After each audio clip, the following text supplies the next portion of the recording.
Bapak Ibu hadirin sekalian, merupakan sebuah kebanggaan bahwa Indonesia memiliki hari di mana untuk pertama kalinya dirayakan di Indonesia, yaitu Hari Kebaya Nasional yang jatuh pada tanggal 24 Juli 2024 dan ini merupakan satu kebanggaan kita semua sebagai warga negara Indonesia yang memiliki salah satu kebanggaan kebudayaan Indonesia.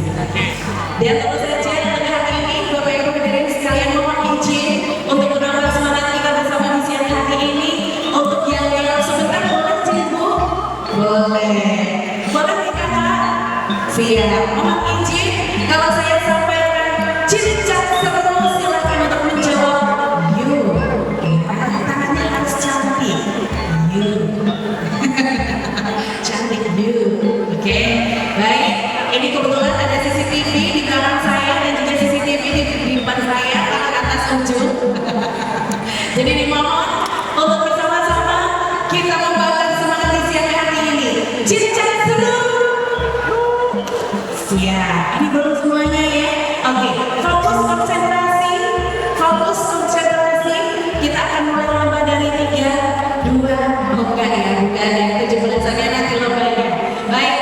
Cincang seru. Yuk, lagi. Maunya ditambahin saya. Boleh salam-salam dulu.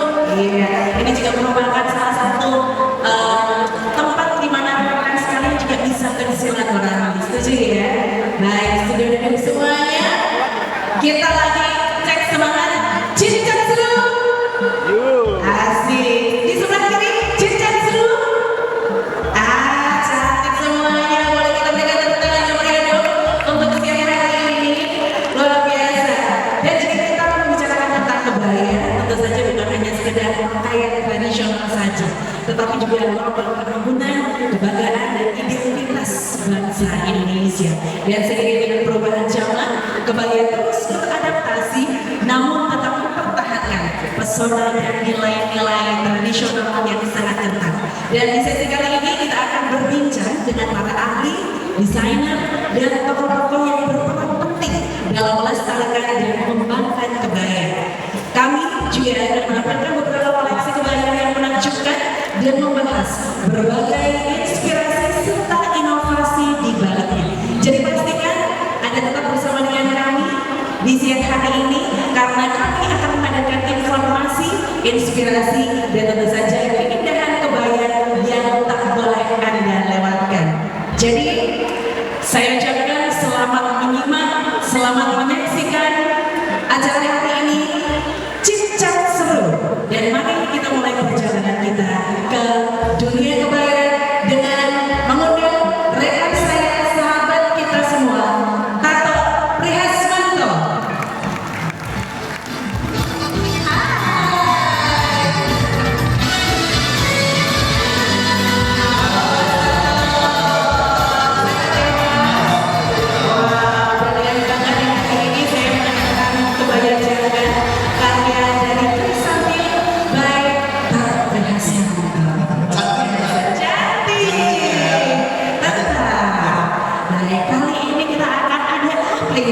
Ada apa ini? Ini tadi sudah disampaikan oleh Vina bahwa tanggal 24 Juli kemarin kita ada Hari Kebaya Nasional yang pertama kali.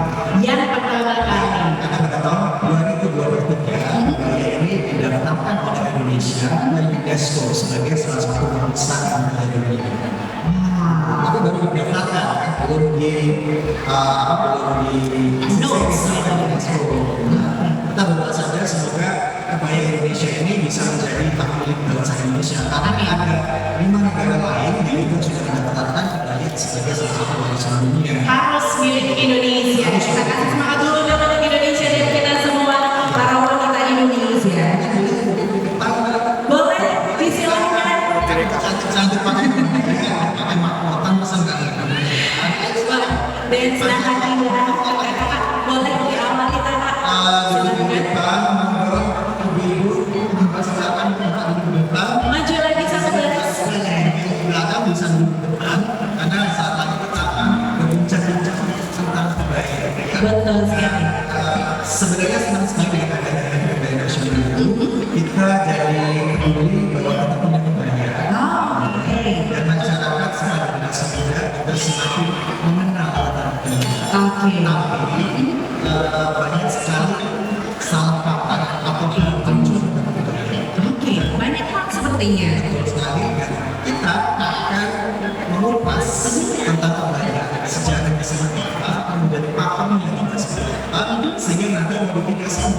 semua itu tidak keluar Aman mas, soalnya kurang. Itu dia ya, sepertinya inovasi atau pengembangan dari kebaya itu sendiri sampai dengan hari ini. Saya akhirnya memanggil Bapak Susilo dengan Pak Sus begitu aja Pak. Luar biasa. Kalau siapa Pak? Aduh, ini kalau untuk berbahasa Jawa, saya harus ikut permadani dulu nih Pak. Boleh ya Pak ya? Baik, dan untuk narasumber kita yang kedua, berikut kita sambut kehadiran dari Ibu Haja Aloysia Muryaningsih. Beliau adalah perias dari Tiara Kusuma Kabupaten Magelang. Bunda yang selamat siang.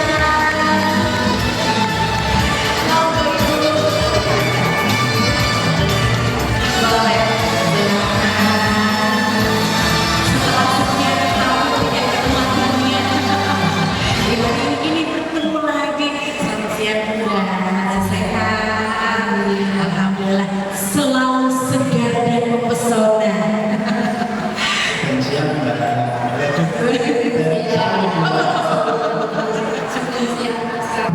sudah siang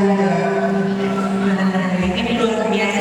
Belum ada perasaannya kalau kita belum mempersilahkan salah satu narasumber kita yang kali ini sudah hadir di belakang dan saat ini mari kita sambut bersama-sama yaitu Ibu Dr. Maria Josephine CGP CHD dari Kebaya Foundation atau akrab kami sapa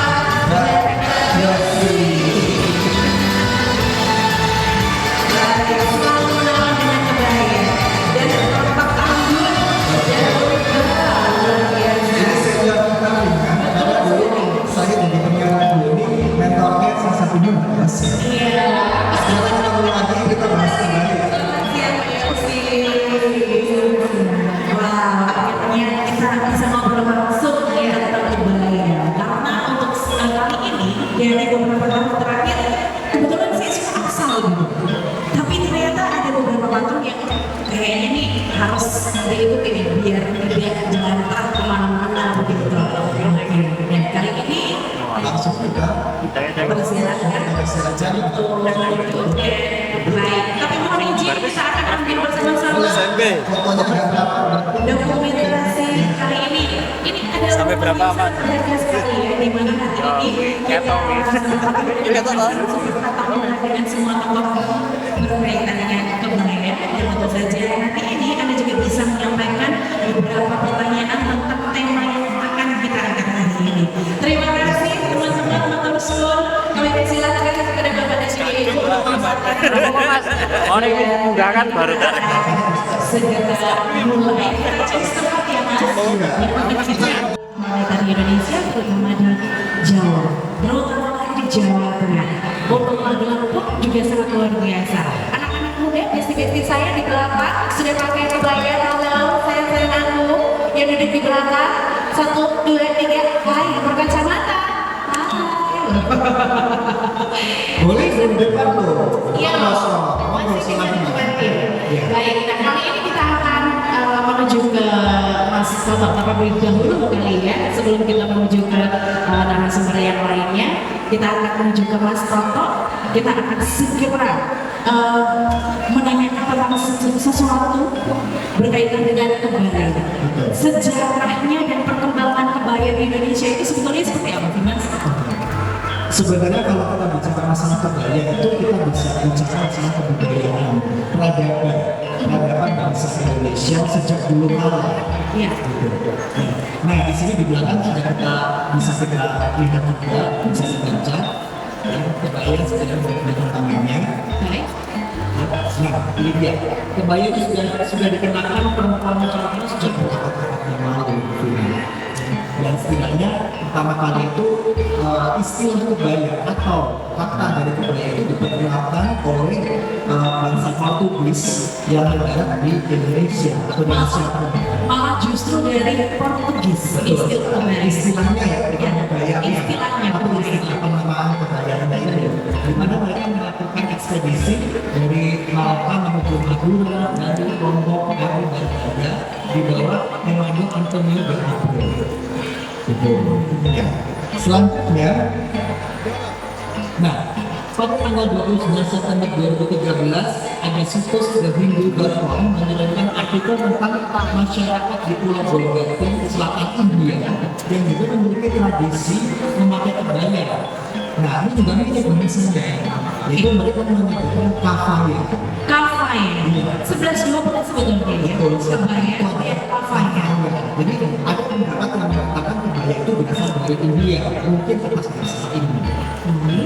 Kemudian bahasa yang dipopulerkan atau dikenal di Pulau Kerala di selatan India ini, di mana bangsa ini pernah dijajah oleh bangsa Portugis. Nah, kembali lagi Portugis nih, yang sebenarnya mengenalkan kata di kebaya itu sendiri. Oke, yang kata aslinya adalah kafaya. Iya, tapi ada juga yang mengatakan bahwa kebaya itu berasal dari bahasa Arab, ya, atau abaya.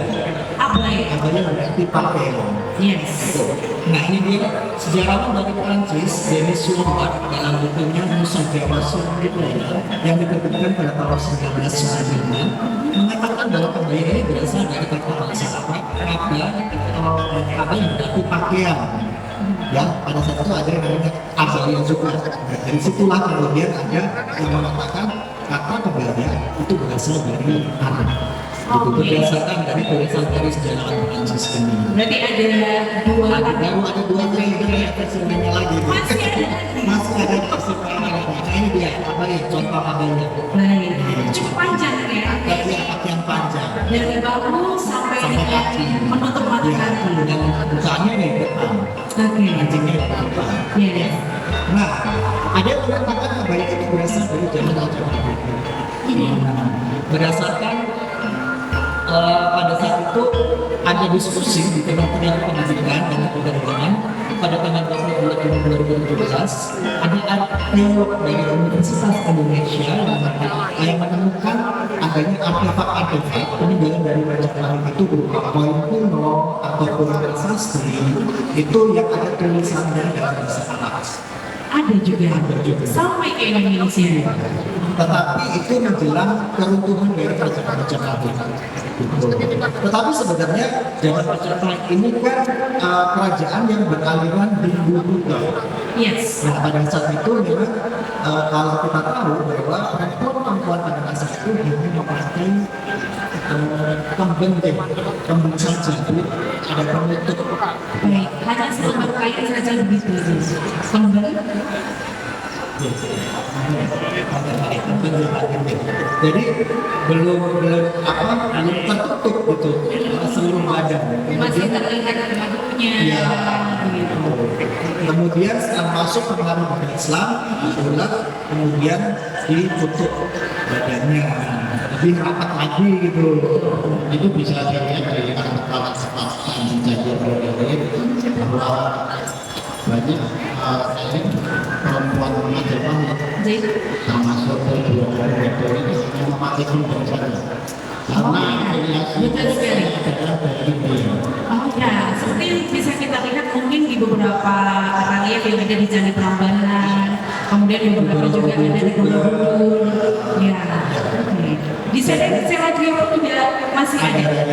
Artinya ada pendapat yang mengatakan bahwa kebaya sudah ada sejak zaman Majapahit ini masih agak masih dipertanyakan ya, karena pada masa itu perempuan-perempuan belum terlihat memakai kebaya gitu ya. Jadi secara logis saja. Iya. Jadi pertanyaan lagi nih, apa benar hadir di masa-masa Majapahit? Apakah iya? Meskipun pada saat itu ajaran Islam sudah masuk di akhir perempuan kerajaan Majapahit. Baik. Ya. Nah, kuat dugaan kebaya memang awalnya berasal dari masyarakat Jawa yang kemudian menyebar lewat jalur diplomasi ke wilayah Bali, Sumatera, Malaka, Kalimantan, Sulawesi sampai ke Filipina. Ini berdasarkan buku Reorientation atau Globalization of Asian Dress yang disusun oleh S.A. Nelson, Carlajo, dan Anne-Marie Lenskog tahun 2003. Akarnya dari Sumatera.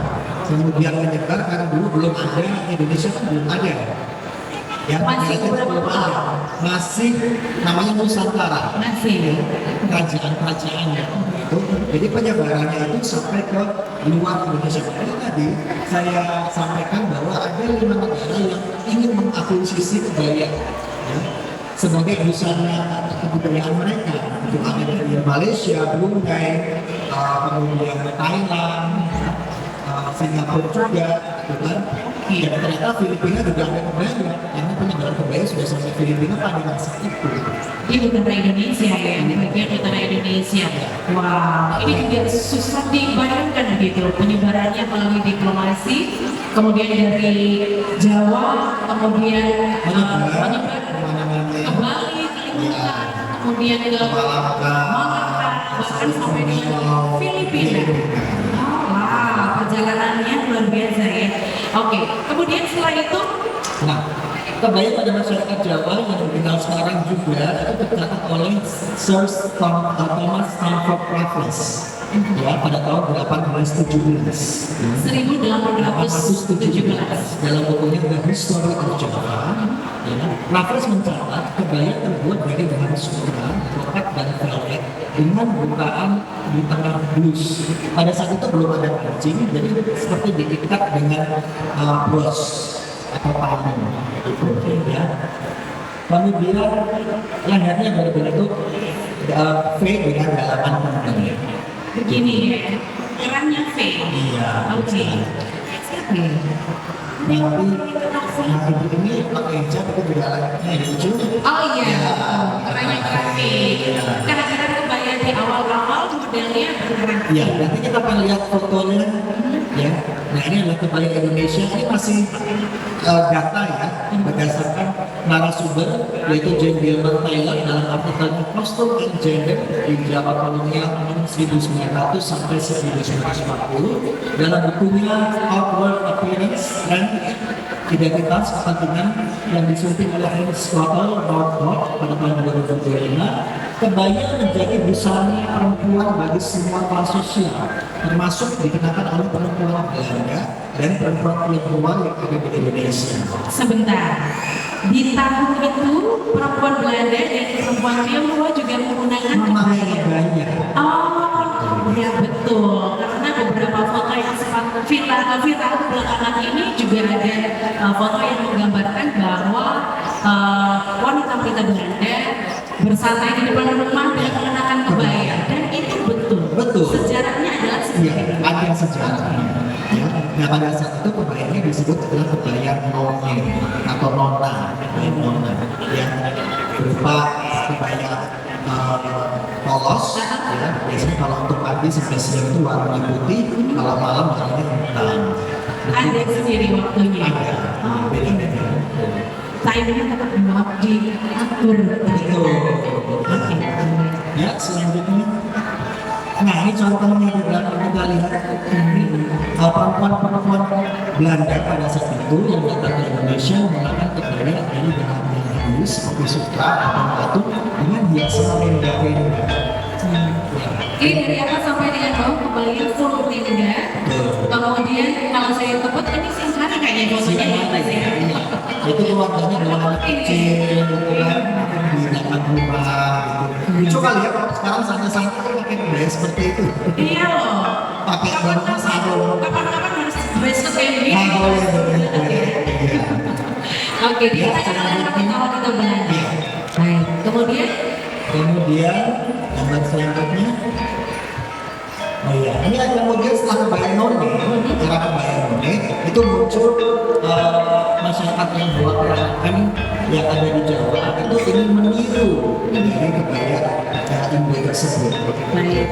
Kemudian mereka membuat kebaya di mana renda yang berwarna putih tadi itu diganti dengan semacam bordir manual, bordir tangan dengan aneka ragam hias dan berwarna-warni. Kalau kebaya Indo atau kebaya Melayu lebih banyak warna putih. Putih atau hitam. Nah untuk kebaya ini yang akhirnya dikenal dengan nama kebaya encing ya itu berwarna-warni. Jadi bordirannya berwarna-warni. Karena pada saat itu mereka ingin membuat kebaya dengan hiasan renda itu kok mahal. Akhirnya manual. Kreatif loh. Iya. Nenek moyang kita betul-betul luar biasa ya. Nah umumnya kebaya kebaya kancing ini digunakan oleh perempuan dewasa yang tinggal di daerah pesisir. Gitu. Karena kan kita tahu ya, jadi pusat perekonomian di Indonesia itu sehingga kebaya-kebaya kancing banyak sekali kita temukan di daerah pesisir, termasuk batiknya juga. Kalau batiknya itu kan untuk padanan dan kebaya kan juga berkembang coraknya warna-warni, motifnya juga macam-macam, itu di daerah pesisir. Karena sebagai padanan dari kebaya itu sendiri. Di Semarang banyak banget ya kebaya kancing ya Bu. Ya, kemudian di daerah Jepara juga luar biasa banyak. Palongan, Tuban, Lasem, itu Di bagian utara Pulau Jawa. contoh dari kebaya kancing dengan kain batiknya yang berwarna-warni. Ini dia kebaya kancing. Contoh kebaya kancing. Oke. Yang sahabatnya. Cantik ya, tetap cantik. Kemudian kita sudah masuk ke era kemerdekaan. Oke. Kembali setelah kemerdekaan ini diperlakukan kembali oleh Ibu Fatmawati di negara kita pada saat itu. Kemudian kerap dikenakan saat acara-acara kemerdekaan. Dan pada masa Orde Baru dalam UPK-nya pada tahun 1978 ditetapkan sebagai kriteria busana nasional yang dipakai oleh pemerintah Indonesia untuk acara resmi. Era Bung Soeharto menuju 78 gitu. 1978 saya belum lahir. Tapi belum Saya juga belum juga. Ya, jadi pada saat itu ada keputusan yang pertama adalah tidak mencerminkan kedaerahan. Jadi intinya yang bisa dipakai oleh semua daerah. Kemudian bisa dimiliki oleh semua lapisan masyarakat, mudah didapat, mudah perawatan dan harganya terjangkau, ya, dan kemudian tidak lepas dari unsur etika dan estetika. Jadi itu cantik, tetap anggun, itu bisa di kenapa dipilih kebaya, ya. Kemudian disepakati sebagai busana nasional perempuan Indonesia adalah kebaya, bukan baju polo, bukan baju polo, atau baju cewek. Jadi itu Habis ini googling deh Mas. kemudian kebaya yang dipilih itu juga bukan kebaya panjang, tapi kebaya pendek seperti yang dikenakan oleh Mbak Yosi, Ibu Yosi. Kebiasaan manggilnya Mbak Yosi. Ya, seperti Gundaria dan kebaya pendek seperti itu. Kenapa? Ya ada alasannya juga. Kenapa dipilih kebaya pendek? Bagian pendek itu bagian pendek yang di depan begitu. Bukan, panjangnya kebaya. Iya, pada saat itu yang dipilih kan kebaya pada saat zaman kerajaan dulu, kerajaan kan panjang-panjang, lebih panjang lagi, sampai sepis, gitu, ada juga, gitu kan. Nah, kebaya yang dipilih pada masa Orde Baru itu adalah kebaya pendek. Kemudian modelnya itu disesuaikan dengan yang dikenakan oleh Ibu Tim, itu kebaya utuh baru dari Surabaya. Ini alasannya kenapa pendek? Ya, alasannya adalah bahwa pada saat itu ibu-ibu pejabat kalau kebaya panjang dan sering duduk itu akan kusut kalau kepanjangan. Makanya dipilih Penting gitu. Iya, jadi biar nggak kelihatan kusut atau apa namanya lungsep gitu ya, pating kelinting. Nah, biar nggak pating kelinting, maka dipilihlah kebaya pendek. Biar ibu-ibu nggak dikit-dikit berarti atau balas setrikaan. Sudah mulai inovasi. Itu kan alasan satu praktisan sebenarnya. Akhirnya dipilihlah kebaya utuh baru yang pendek. Oke. Kemudian pada tahun 87, 10 tahun setelah Lokakarya tersebut, dulu namanya Lokakarya ya, sekarang tidak ada sekali mendengar istilah Lokakarya. Ada yang tahu nggak yang generasi muda ini Lokakarya tahu nggak? Tahu nggak Mbak? Nggak tahu. Nggak tahu Mbak. Kalau sekarang itu semacam seminar gitu ya. Gitu. Kalau tambah dulu baru Lokakarya kelihatan banget orang-orang. Kemudian 10 tahun setelah itu diterbitkan PP Peraturan Pemerintah Nomor 8 Tahun 2007 tentang protokol penataan busana nasional yang harus dipakai pada acara resmi dan momen resmi perempuan Indonesia. Harus Betul sekali. Jadi tidak ada yang pakai gaun, tidak ada yang pakai gamis, gitu. Jadi semuanya kebaya itu karena wajib. Iya, ada PP-nya. Dan itu berlaku di tahun 1987. Iya, betul. Jadi sebelum seperti itu. Nah, kemudian dari situ kemudian kita muncullah karakter dari atau patung dari busana kebaya Jawa. Yang pertama adalah potongannya lurus dan sederhana. Ya, lurus di sini bukan berarti terus tanpa kukret atau tanpa lekuk nih. Ini tetap dengan lekuknya, tapi simpel kalau tidak yang berwok-wok gitu. Ya, istilah dulu. Ya, kemudian lanjutnya V umumnya terbuat dari kain halus, empatan dalamnya itu bisa korset atau kamisol.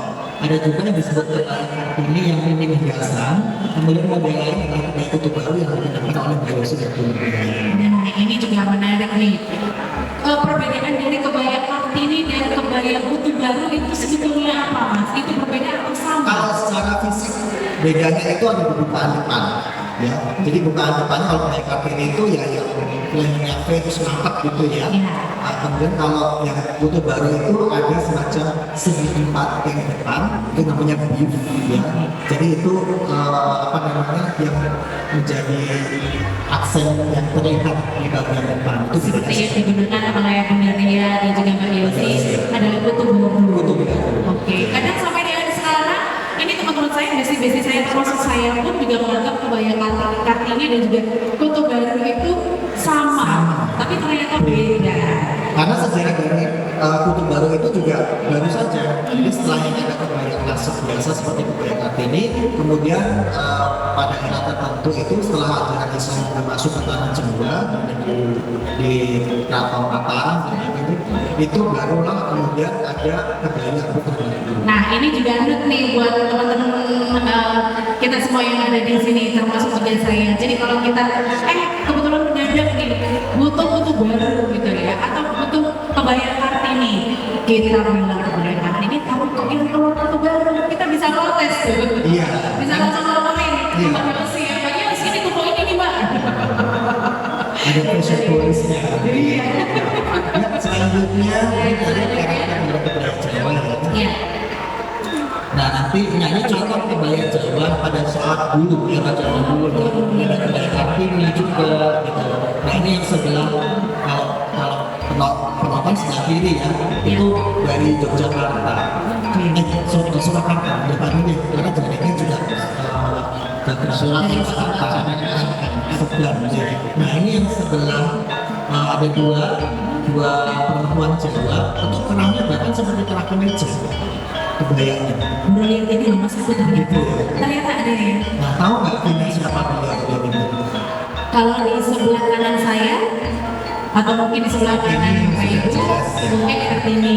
Kalau di sebelah kiri, Kalau sebelah kiri ini adalah yang saya tahu yang kelihatan muda yang V itu adalah Gusti Nurul.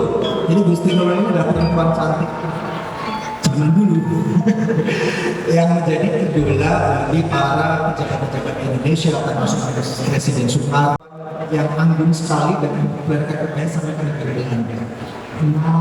Karena sempat diundang oleh Ratu Belanda pada saat ulang tahun Ratu Belanda di sana, dia memakai kebaya hadir di pesta ulang tahun dan menggunakan kebaya.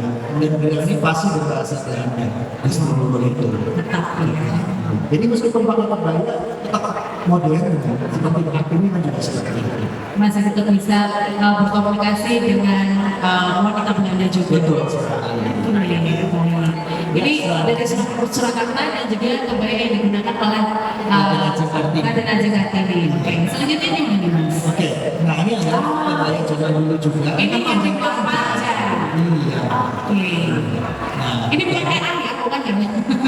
Bukan AI ya? bukan. Ini real. Ini warnanya udah di ini apa namanya sudah di Modif. retro, udah di retro. Iya, aslinya kan hitam putih. Nah, lihat perempuan Jawa dulu seperti ini. Bahannya pun supra. Gitu. Ya seperti sari ya seperti ini. Lucu ya, kalau ini di CCN satu pakai kebaya yang masih panjang.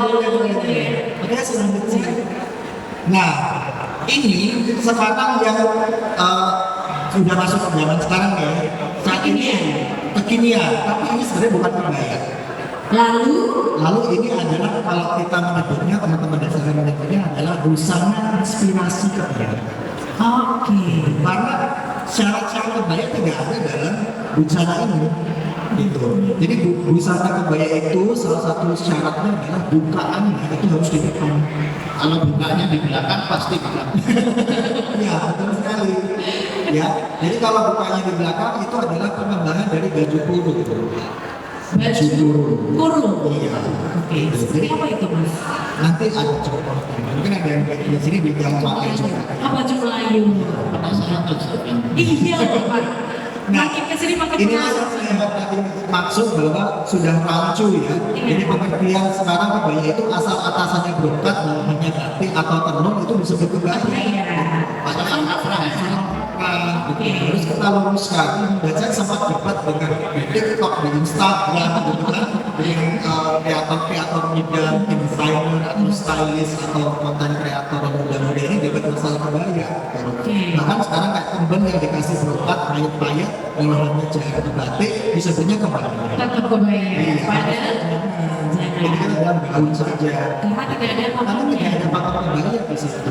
Oke, siap. Sudah itu dari saya. Baru apa lagi nih Mas? Aku bilang gitu. Karena semakin di sini juga semakin banyak yang kita bisa tahu. Contoh simpelnya adalah perbedaan antara kutu baru dan juga Kebaya. party ini ternyata bukan sama, tapi Tidak sama. ada perbedaan. Iya. Kemudian kebaya klasik panjang sekali, tapi di tahun 1978 telah mengalami inovasi dan akhirnya agak pendek lagi. Nah, kemudian ada lagi perkembangan kebaya seperti yang Vina pakai, ini adalah kebaya jangga. Oke. Kulitnya film bagi sekretar. Terima kasih. Saling dulu kita, saling dulu kita. Dian Sastra. Saya Oh, saya saya di kelas 1 kadang-kadang pakaiannya kayak gini kalau di kelas 1. iya. Jadi kebaya jangga itu bukan kebaya yang baru, tapi kebaya jangga itu sudah ada sekitar iya, salah satu patung juga, tapi agak tersembunyi ya tadi ya. Jadi itu adalah kebaya yang dipakai pada masa Pangeran Diponegoro. Ada B3. Oh iya, B3. Di Jawa Tengah Di Jawa Tengah. Pada saat itu dipakai oleh Ratu Nurmina. Oh ya, Gingsera. Yang Gingsera dan istrinya Pangeran Diponegoro pun juga memakai. Jadi inspirasi kebaya jangga itu dari Surgeon. Oke. Pakaian pria. Tertutup Kemudian, sampai di ya kalau dulu tuh untuk ngumpet ini apa senjata kecil, keris kecil. Ada tujuannya memang Iya, dari sini. jadi di dalam atau di selempit kayak keris itu. Tapi ini aman kok. Tapi ini aman kok. Karena pada saat itu perempuan juga ikut berjuang melawan olahraga. Ikutan fight. Gitu. Betul sekali. Oke. Dan senjatanya cukup kecil. Atau Senjata kecil yang namanya apa Pak? Cumbre, iya, kecil. Nanti disemprotkan di sini. Vina kan ada. ini ya di sini. Ya, fungsinya di situ. Kalau kebaya yang seperti ini kan agak susah nih mau menyembunyikan apa. Mari membuat kayak gitu. Kalau di sini bisa langsung masukkan Iya. senjata. Stabil. Oh dulu pakai kebaya jaga, tapi di dalamnya juga masih Ada stabil. Dulu kalau Jawa semua pakai stabil. Oh iya Pak. Nanti ada filosofinya juga ya. Oke. Ini yang saya tahu yang pakai stagen yang habis lahiran aja Pak. Ternyata yang dulu orang dulu juga pakai stagen ketika hamil juga. Wah ini siap-siap nih kalau ada yang nakal sama aku siap-siap mempularkan dari sini nih. Iya betul ya. Jadi sebenarnya kebaya Indonesia luar biasa sekali dan sangat adaptif. Bahkan kebaya Indonesia itu pada tahun 1900 awal bisa beradaptasi dengan tren pengantin dari barat, dari Eropa. Jadi kebaya seperti ini terus pakai veil atau kerudung seperti apa bridal. Yes. Nah itu ada juga seperti itu. Tentang sekitar tahun 1930. Ah habis ini spill dong fotonya. Ada bisa cek di Facebook saya. Baik, ini perbincangan awalnya sangat seru sekali. Mudah-mudahan dan juga besti aku, Mbak Cantik di sebelah kiri dan juga kanan saya. Baru awal, tapi banyak sekali surprise yang mungkin bisa kita tahu dari obrolan kita hari ini. Dan ada sesuatu yang masih tersembunyi nih di belakang kata kebaya. Kemudian untuk sejarahnya sudah di-spill, sudah diinformasikan oleh Mas Tarto. Untuk itu kita boleh memberikan tepuk tangan yang paling untuk Mas Tarto. Terima kasih Mas Tarto. Tapi cuma ke belakang itu jangan. Kita masih ngobrol-ngobrol di sini. Ya kan, katanya ada yang mau ngomongin saya sama Mas. Sampai lagi kalah. Oh iya, benar.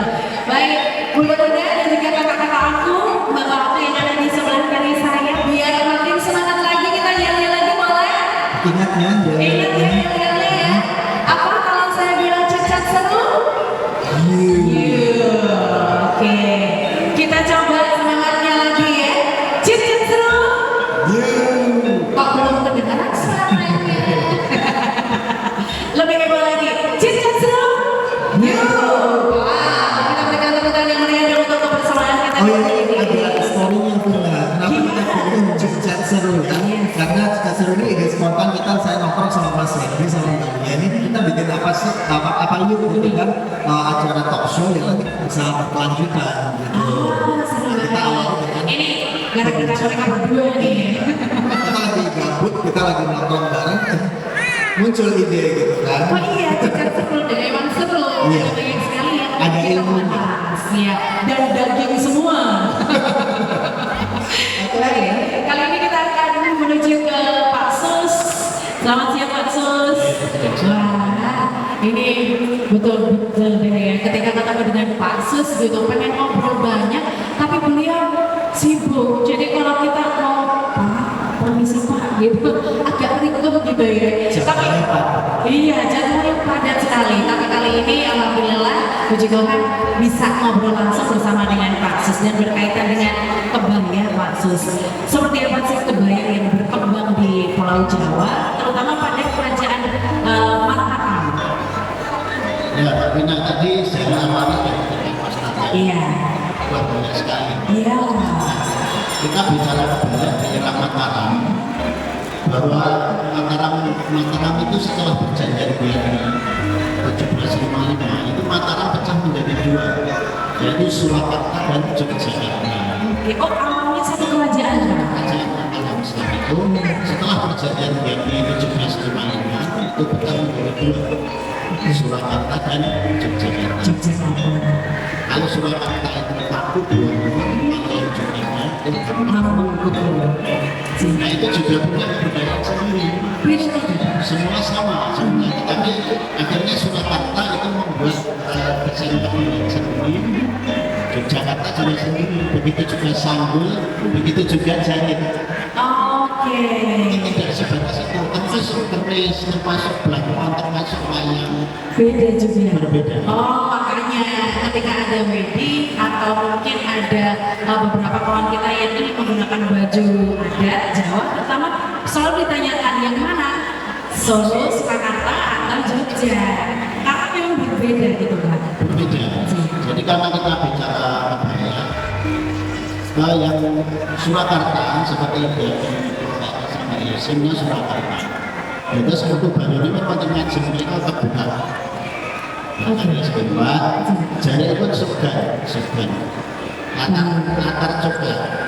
Seperti yang dikenakan Jadi kebayanya itu kuku baru seperti itu. Tapi kalau Yogyakarta itu biasa disebut Kartini. Jadi jangan seperti itu.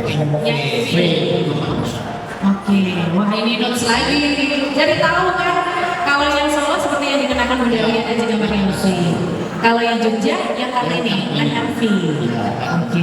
Nah, nanti juga berpengaruh pada sanggulnya ketika penjaringan memakai kebaya Surakarta, baiknya sanggulnya juga Surakarta.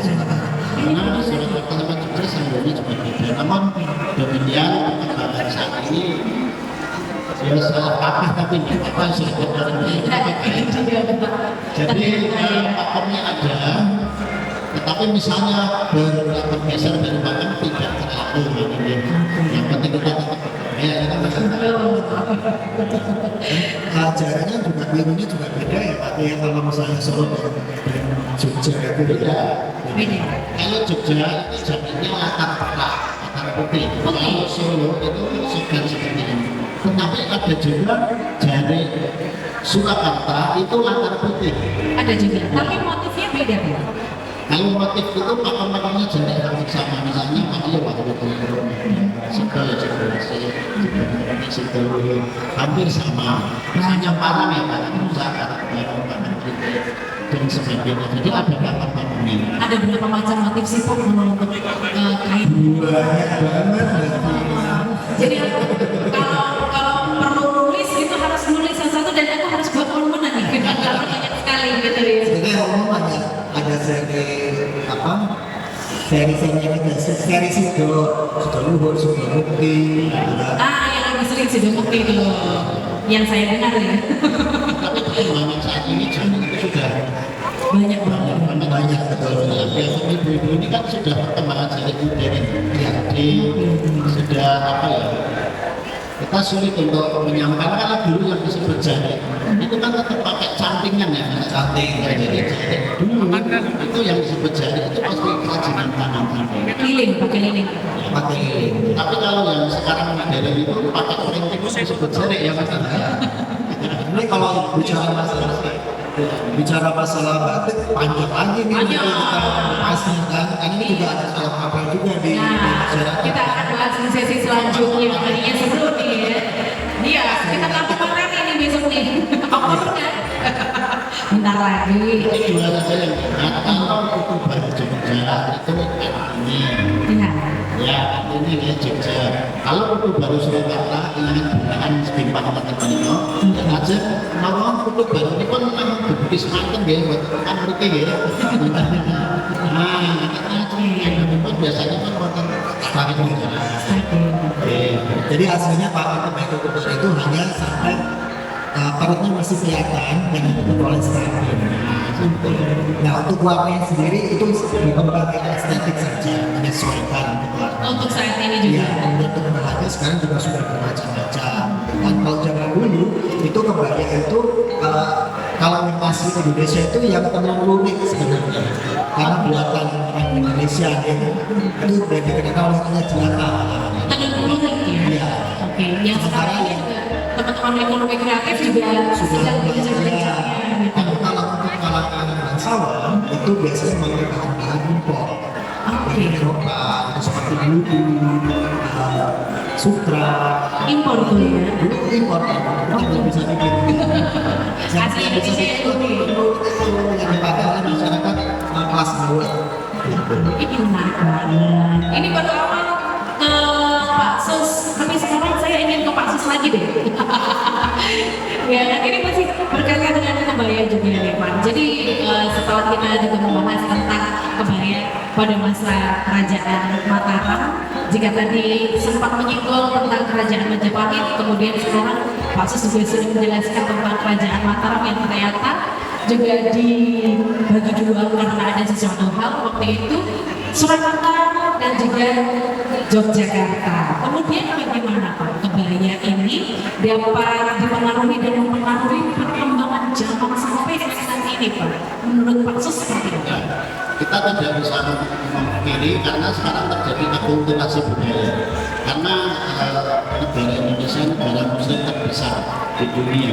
Oleh karena itu kebaya pun terpengaruh akulturasi budaya. Sehingga sekarang ini yang kita lihat banyak di masyarakat itu tetap kebaya, ada yang pakai kebaya Surakarta, jaraknya Surakarta, tetapi memakai hijab. Oh iya, Hanya hijab itu adalah akulturasi Islam dan Jawa.